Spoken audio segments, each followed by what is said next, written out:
అలిగి అత్తారింటికి, చెడు చెల్లింటికి, హస్బెండ్ పిలిచారు కదా అని రెస్టారెంట్‌కి ఊపుకుంటూ ఎళ్ళిపోతే ఇలాగే మాటలు పడాల్సొస్తుంది. ఇదైతే మొన్న మా వాడి బర్త్‌డే కేక్ కటింగ్ అయిపోయిన తర్వాత రెస్టారెంట్‌కయితే ఎళ్ళామనమాట.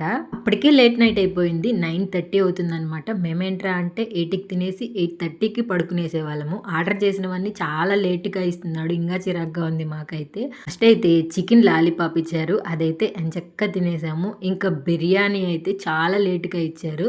దాని మధ్యలో ఇంకొక స్టార్టర్స్ అయితే రావాలి. అది కూడా బిర్యానీ తర్వాతొచ్చింది. కేక్ కటింగు, అందరూ ఇంటికి రావడము కొంచెం హడావిడిగా ఉన్నింది. మాకైతే ఇంకా లేట్ నైట్ అవ్వడం వల్ల నిద్ర బాగా వస్తుంది. అందుకని ఫుడ్ కూడా తూగుతూ తింటూ ఉన్నాము. అప్పుడైతే మా హస్బెండ్ అన్నారు, "ఒక మెతుకు తినలేరు, ఒక పని చేయలేరు. ఎలా బతుకుతారో ఏంటో" అని. ఇదే డైలాగు మా నాన్న కూడా అంటూ ఉంటారు. మా ఆయనైతే, "మీ ముగ్గురికి బయటకొస్తే ఆత్రమే తప్ప ఆరగించడం అస్సలు తెలీదు. మీరు తినాల్సినవి కూడా నా ప్లేట్‌లోకే వస్తాయి. ఎంతని తినను" అంటారు.